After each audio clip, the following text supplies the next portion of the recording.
발표 시작하겠습니다. 오늘은 10계명 3, 4계명에 대해서 이제 저희가 공부를 하는데요. 이제 10계명 1부가 하나님 사랑에 대한 그런 테마가 계속 이어지는 것 같아요. 그래서 일단 3계명부터 시작하겠습니다. 3계명 내용이 이제 나와 있는데요. 문답이 4개가 이렇게 쭉 먼저 설명을 드리고, 그 다음에 그 한 가지 한 가지씩 문답에 대해서 이제 부연 설명하도록 하겠습니다. 네, 문답 53번, 세 번째 계명이 무엇인가요? 세 번째 계명은 너는 너의 하나님 여호와의 이름을 망령되이 일컫지 말라. 나 하나님은 내 이름을 망령되이 일컫는 자를 죄 없다 하지 아니하리라입니다. 문답 54번. 세 번째 계명에서 무엇이 요구되었나요? 세 번째 계명에서 요구되는 것은 하나님의 이름과 칭호와 속성과 규례와 말씀과 행사를 거룩하게 경외함으로 사용하라는 것입니다. 문답 55번. 세 번째 계명에서 무엇이 금지되었나요? 세 번째 계명에서 금지된 것은 하나님이 자신을 알리신 어떤 것으로든 모든 모독과 악욕입니다. 문답 56번. 세 번째 계명에 덧붙여진 이유는 무엇인가요? 세 번째 계명에 덧붙여진 이유는 비록 이 계명을 범하는 자가 사람들에게는 형벌을 피할지라도 주 우리 하나님께서는 그들이 그의 의로운 심판을 피하도록 두지 않으신다는 것입니다. 네, 이렇게 세 번째 계명에 대한 문답 4개를 일단 먼저 살펴봤고요. 좀 설명 같이 보겠습니다. 삼계명의 의미는 사랑하는 자의 자세에 대한 글입니다.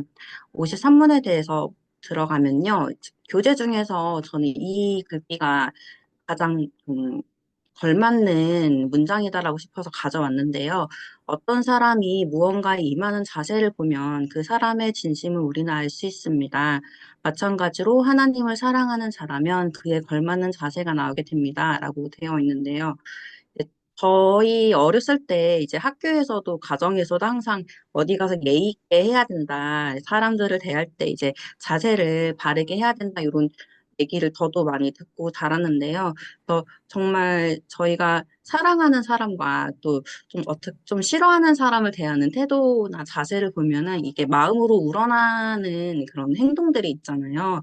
그래서 하나님께도 마찬가지로 내가 하나님을 사랑한다면 자연스럽게 그에 대한 자세가 또 나오는데 이제 그 부분에 대해서 이제 삼계명에 다루는 것 같아요. 책의 내용에서 이제 나오는 부분 중에서 초대교회와 이제 비웃고 조롱당한 오늘날의 교회에 대해서 조금 짤막하게 설명되어 있는 부분이 있었어요. 이제 초대교회에 대해서는 이제 잘 아실 테고, 오늘날의 교회도 이제 저희 개독교 막 이렇게 칭하게 인터넷에서 특히나 조금 악플이나 이런 것들도 많고, 사실 사회생활이나 이렇게 하다 보면은 기독교가 아닌, 크리스찬이 아닌 분들이 가끔씩 이제 교회에 대한 얘기를 하게 되면은 사실 긍정적인 얘기를 들은 적이 거의 없는 것 같다는 생각이 저도 들더라고요. 그래서 그 부분에 대해서 이제 다루시면서 책에서 이제 그렇게 기독교와 믿는 사람들을 욕하는 세상을 원망하거나 그렇지 않다 하면서 반박하면서 싸우기보다는 그들을 오히려 선지자처럼 여기면서 우리 자신과 우리 교회부터 돌아보아야 할 것이다. 또 세상 앞에 하나님의 영광을 나타나기 위해서 우리가 정말 연약하구나. 하나님께 또 토로하고 또 하나님의 도우심을 더 간절히 구해야 할 것이다라고 이제 책에서 나와 있었는데요. 그 부분에 대해서 이제 저희가 하나님을 대하는 자세부터 이제 다르게 좀 세워보면 좋겠다라는 그런 의미로 저는 이 부분에 대해서 이해를 했거든요. 그래서 넘어가 보겠습니다. 53문과 56문인데요. 어, 자세가 조금 더 이제 세밀하게 들어가서 그냥 하나님 교회 앞에서, 성도 앞에서 그런 자세보다 우리의 그냥 모든 삶의 자세까지도 하나님의 이름을 망령되이 일컫게 되는 죄악을, 죄송해요. 고양이 들어오고 싶다. 그래서 네, 남편이 고양이를 넣어줬습니다. 네, 하겠습니다. 우리의 모든 삶의 영역까지도 사실 하나님의 이름을 망령되이 일컫는 죄악을 저지를 수 있는 부분이다라고 설명이 되어 있는데요. 앞에서부터 1계명과 2계명 내용까지 함께 살펴보면서 보겠습니다. 1계명은 저희가 사랑해야 할 대상에 대한 계명이었습니다. 누구를 사랑해야 하냐? 오직 하나님은 사랑해야 한다. 하나님도 좋고 난 다른 것도 좋다라는 태도는 이제 좋지 않다라고 배웠었던 거고요. 두 번째 계명은 방식에 대한 계명이었습니다. 그러면 오직 하나님만 사랑하는데 어떤 방식이냐? 내 맘대로 하는 것이냐? 그게 아니라 대상인 하나님이 정하신 대로, 하나님이 원하시는 대로였습니다. 그래서 나는 이 정도는 괜찮은 것 같은데 내 기준으로 하는 게 안 된다는 게 이제 저번 계명이었고요. 오늘 계명은 자세입니다. 사랑하는 마음과 정신이 그냥 마음과 정신에서 끝나는 게 아니고 누구나 보여지는 자세로도 드러나도록. 그래서 마음과 자세가 따로 되지 않도록. 이게 이제 3계명의 포인트라고 하는데요. 교재에 이제 왓슨이 쓴 시캠의 해설에 대해서 조금 나와 있는데 여기서도 이제 전체적인 내용은 저희가 하나님의 이름을 공언하지만 그것과 일치하게 살지 않으면 그게 바로 하나님의 이름을 망령되이 일컫는 것이다라고 되어 있어요. 그래서 여기 말한 대로 이게 제일 중요한 것 같아요. 마음과 자세가 따로 되면 안 된다. 일치해야 한다. 누가 보더라도 일치해야 한다라는 게 3계명의 내용인 것 같습니다. 그리고 이제 죄 없다 하지 않는다에 대한 언급이 나오는데요. 이거는 이제 죄 없다 하지 않는다, 뭔가 혼내는, 정죄하는 그런 문구처럼 보일 수 있는데 이 부분은 강조를 하기 위한 문구라고 이제 책에서 설명을 해주셨습니다. 하나님께서 자신을 부를 때 엄마, 아빠, 이렇게 아이들이 부를 만한 아주 쉬운 수준으로 알려주셨는데요. 하나님은 분명히 그런 아빠 하나님이시긴 하지만 그냥 아빠가 아닌 하늘에 계신 특별한 아버지이시기 때문에 저희가 그 이름을 부를 때 주의할 필요가 있다. 그래서 그것을 주의하고 그냥 경고의 의미로 저희에게 좀 다독여 주시고 훈계하는 의미로 주셨다라고 이해를 하시면 되겠습니다. 네. 삼계명에 대한 소요리 문답과 함께 대요리 문답에 조금 더 자세한 해설이 되어 있는데요. 의무는 좀 내용이 별로 없는데 금지 내용이 굉장히 많더라고요. 그래서 이제 금지에는 좀 밑줄을 그어놨는데, 이거는 별건 아니고, 그냥 제 기준에서 조금 이제 눈에 좀 들어왔던 부분을 함께 나누면 좋지 않을까 하고 밑줄을 그어놨습니다. 중요해서 그런 건 아니고요. 의무부터 함께 보겠습니다. 저희가 이제 3계명에 대해서 해야 할 의무는요, 생각하고 묵상하기, 그리고 말과 글 안에서 거룩하고 경건하게 사용하는 것입니다. 무엇을은요, 하나님의 이름, 이런 내용들이 되게 많이 나와 있는데 결국은 하나님께서 자신을 알리신 그 밖에 무엇이든지 하나님에 관련된 무엇이든지 저희가 거룩하고 경건하게 사용해야 된다라고 되어 있습니다. 어떻게는 거룩하게 그리고 책임 있게. 목적은 우리 자신과 다른 사람의 선 그리고 무엇보다 하나님의 영광을 위해라고 되어 있습니다. 문제는 제가 좀 눈에 들어온 것만 나눌게요. 저는 이제 무지함으로 헛되게 언급함으로써 하나님의 그런 칭호와 속성 규례와는 뭔가 다르게 사용하는 것. 특히 저는 무지함으로가 좀 눈에 들어왔어요. 그래서 저희가 바쁘고 육아하느라 일하느라 바빠서 몰라서 좀 하나님의 이름을 다르게 사용하는 경우가 있지 않을까라는 생각을 좀 해봤고요. 그리고 하나님의 작정과 섭리를 불평하고 시비 걸며 강한 호기심으로 파헤치는 거, 오용하는 것. 이거는 제가 소리 문답을 그 1권을 배우기 전에 좀 제 맘대로 생각하고 좀 일이 잘 안 풀리면 좀 원망하기도 하고 그런 마음이 조금은 있었는데, 이것도 하나님의 이름을 망령되이 부르는 걸 수 있겠다라는 생각이 들면서 좀 눈에 들어왔습니다. 비슷하게 과하게 좀 호기심에 넘게 하는 질문. 그냥 진지하게 생각하지 않고 그냥 갑자기 호기심에 넘친 이런 것들도 좀 조심해야겠다라는 생각을 했고요. 이거는 이제 외식감이나 사악한 목적, 사악한 목적은 아니고 저는 이제 외식감에 대해서 조금 생각을 해봤는데요. 저는 가볍게, 나의 좀 신앙과 이런 나의 삶에 대해서 조금 잘 보이기 위해서 좀 과장하게 하는 것도 어떻게 보면은 하나님께서는 좋게 받으시지 않겠구나라는 생각이 들어서 적어봤습니다. 좀 열매를 없는 것도 그 중에 포함되는구나 해서 조금, 네, 밑줄같이 적어봤습니다. 그다음 특별 자료는요, 맹세에 대해서 나오고 있습니다. 3계명은 특히 실천적으로 맹세를 하는 부분에 있어서 중요한 원리를 제공한다고 나와 있습니다. 거짓된 맹세는 하나님의 이름에 대한 모독이고요. 비록 진실할지라도 그다지 필요하지 않는 일에 하나님의 이름을 들어서 맹세를 남발하는 것도 하나님의 이름을 저속하게 사용하는 죄가 된다고 나와 있습니다. 그리고 지킬 자신이 오는 맹세를 그냥 분위기에 휩싸여서 함부로 해서도 안 된다고 나와 있습니다. 그러면 이런 질문을 할 수 있겠는데요. 어차피 인간은 맹세를 지키지 못하니까 모든 맹세는 어떻게든 하나님의 이름을 모욕하게 되니 아예 안 하는 게 낫지 않을까라는 질문이 예전부터 있었던 것 같아요. 그것에 대한 답도 함께 공부를 했는데요. 네, 예수님께서 도무지 맹세하지 말라 이렇게 배척하신 맹세는 헛되이 하는 맹세를 말씀하신 거라고 합니다. 그래서 맹세를 헛되이 하지 말고 잘 하라는 것이지 아예 하지 마라라고 하신 건 아니라고 합니다. 그래서 오늘날의 맹세에 대해서는 어떻게 좀 생각을 하면 좋을까 했는데 저희 실생활에서 이루어지는 일 중에서 어떤 증명이 필요한 일에 계약서 쓰는 것 같아요. 그리고 법정에서 증언 이제 드라마나 영화도 요즘 이런 이슈 같은 데서 법정에서 증언을 이제 함부로 하거나 거짓 증언하거나 하는 일들을 좀 가끔 보게 되는데요. 그것도 하나님의 이름은 망령되이 부르게 되는 것일 수 있다라고 합니다.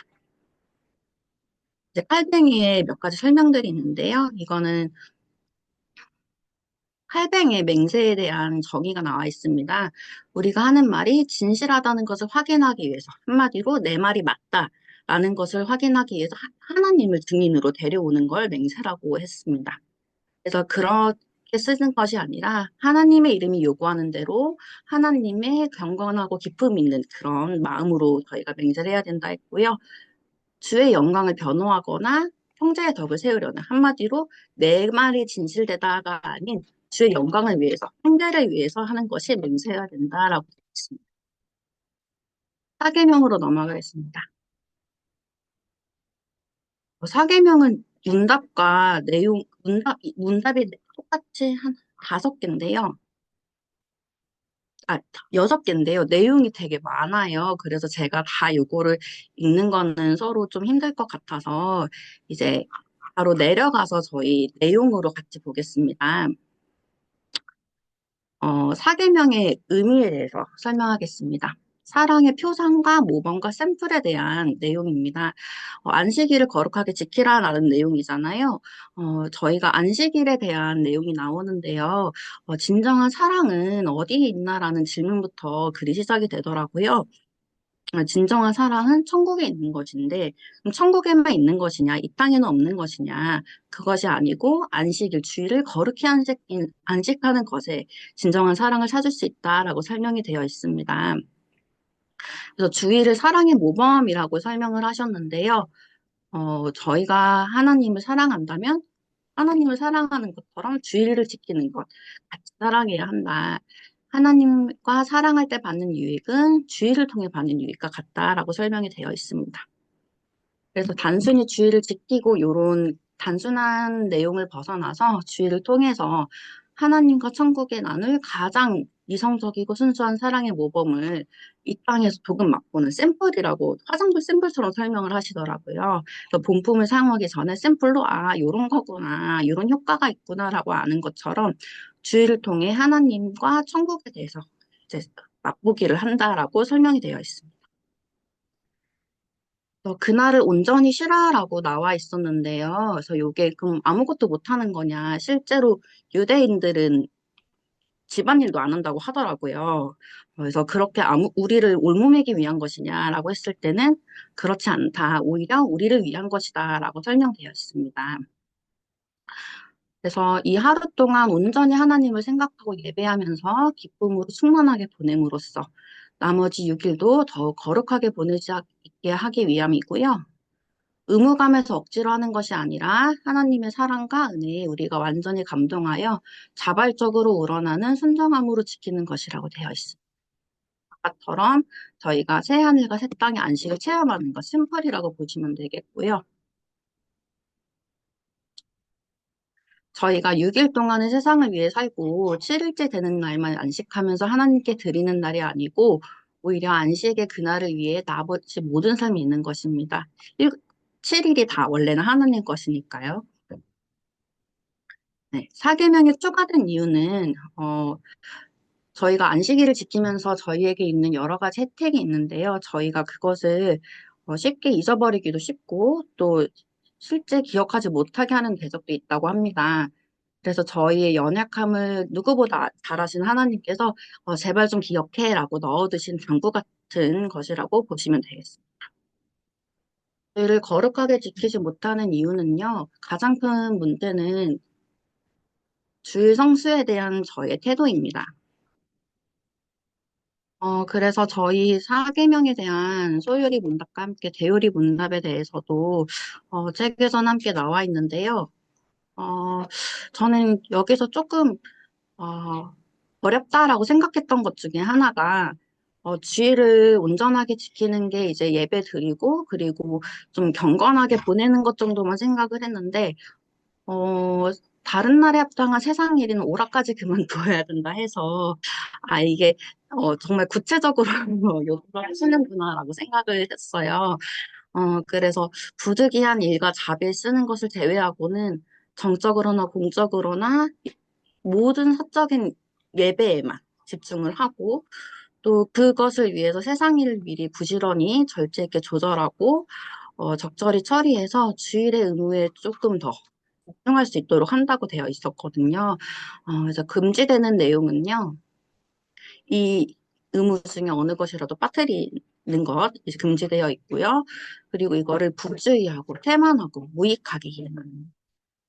그리고 전 여기서 조금 찔렸어요. 피곤해하는 거. 이 의무를 이행하면서 좀 피곤해하다, 하기 싫다, 이렇게 억지로 하는 것도 금지를 한다고 되어 있습니다. 이 밑에도 이제 비슷한 내용인데요. 그날을 더럽히는 것인데 게으름을 피우거나 비슷한 내용이죠. 게으름 피우거나 되든 일을 함으로써 세상의 일과 오락에 대해서 필요 없는 일과 말 생각을 한다. 그래서 정말 하나님께서는 겉모습만 보시는 게 아니라 마음까지 보시는구나라고 좀 생각 들면서 내가 생각하는 거 조금 더 정말 마음까지 자세를 정말 보시는구나라고 생각되는 부분이었습니다. 그래서 실제로 주의를 거룩하게 지키기 위해서 방안들도 책에서 설명이 되어 있었는데요. 가정에서는 이제 주의를 위한 마음의 준비를 하고 안식의 의미를 새기고요. 주의를 지키기 위해서 지장이 없도록 일반적인 일들을 정돈해 놓기. 이거는 좀 제가 해야겠다라고 특별히 좀 생각했던 거예요. 주일에 좀 허겁지겁하고 서둘러서 집에 가지 않고 토요일에 미리 할 일들을 좀 정해놓으면 좋겠다라고 생각했고요. 그래서 가족 간 대화도 주일에 좀 많이 나누자라고 되어 있고요. 교회에서는 도덕법과 십계명의 의미를 잘 가르치고 배우기. 지금 저희가 공부하는 이 내용이 되겠죠. 그리고 성도가 함께 모여 주일 공동 예배를 소중하게 들을 수 있도록 모든 노력과 배려 다하기. 나만 이렇게 누리는 것이 아니고 다른 성도들과도 함께 할 수 있도록 배려를 하라라고 되어 있습니다. 그리고 부득이한 사유로 불참한 사람들을 위한 사적 예배 및 교육을 시행한다. 사회에서는 세상 사업과 오락에 대한 일체의 관심 중단, 여기 일체라고 아주 무서운 단어가 있습니다. 일체의 관심을 중단하고요. 우리 사회가 안식을 누릴 수 있도록 주의의 영향을 미친다. 그 이유는 이 계명들은 저희 믿는 사람들만 지키는 것이 아닌 성도가 아닌 모든 사람이 지켜야 할 명령이기 때문에 이 영향을 끼쳐야 된다라고 되어 있습니다. 이제 마지막은 저희 초점에 대한 부분을 나누고 이제 발표를 마치려고 하는데요. 저희가 주의를 거룩하게 지키는 건 저희 신앙의 구체적 실천의 차원이라고 합니다. 그래서 주의를 지킨다는 것은 주일은 천국의 샘플이라고 했잖아요. 그거와 비슷하게 제 인생 전체에 대한 샘플이다. 그래서 내가 무엇을 지향하고 있는가에 대한 문제라고 합니다. 그래서 내 삶의 지향점이 이 땅에 있지 않고 하나님의 있음을 인정하고 삶으로 신청하는 것.